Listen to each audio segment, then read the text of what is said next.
আপনারা কাজ করে,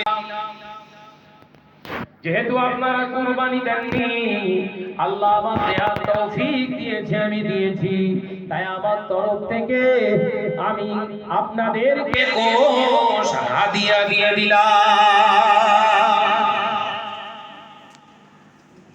ये खेती चीज बोले ये गोश्त तो नहीं चलेगा ऐसा, ये तरीका शरीयत का कोई तरीका नहीं है, समझे? মাথায় ঢুকছে? ভুল থেকে আল্লাহ পাক আমাদের সকলকে শুধরে আসার তৌফিক দেন, বলুন আমিন। আর জোরে বলি আল্লাহুম্মা আমিন। যে বাবাজি আমার খুব সাবধান, তিনটে প্যারা নিয়ে আলোচনা করলাম। কটা প্যারা? ঈমান বাঁচাতে গেলে আপনার দ্বিতীয় নাম্বার, ঈমান রাখা অবস্থায় আপনাকে নামাজ পড়তে হবে। নামাজ পড়তে গেলে কি কি শর্ত পালন করতে হবে। তৃতীয় নাম্বার বলে গেলাম, কুরবানি দিতে গেলে তার শর্ত কি।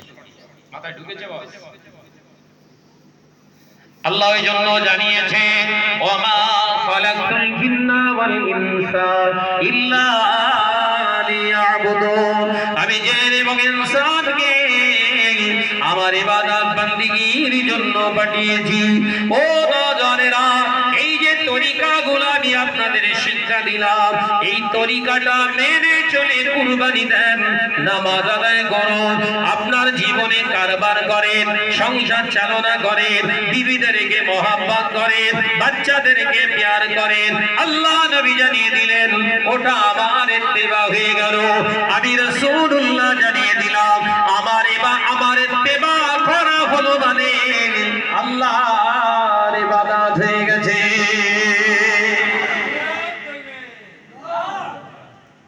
নবীর ইত্তেবা কি জিনিসটা হাদিস থেকে বুঝিয়ে রেখে গেলাম, খামখেয়ালি কোনো জায়গা নেই। কথা বুঝতে পারছেন নাকি? মসজিদ বানাচ্ছেন, মসজিদ হচ্ছে আল্লাহর ঘর। প্রথম শরিয়াতের শর্ত, যে জায়গায় মসজিদ হবে জায়গাটা যেন বিশুদ্ধ মানের জায়গা হয়। বিশুদ্ধ জায়গা মানে মেরে নেওয়া, কেড়ে নেওয়া, ঝেড়ে নেওয়া, দখল করা জায়গা, ভেস্টেড ল্যান্ড, সরকারি ল্যান্ডের উপরে মসজিদ তৈরি করা যাবে না।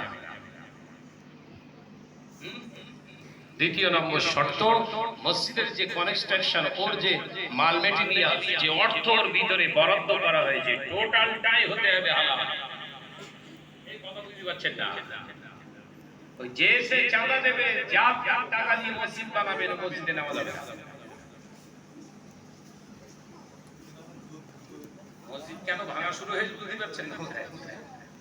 হ্যাঁ, মসজিদ কেন ভাঙা হচ্ছে বুঝতে পারছেন না?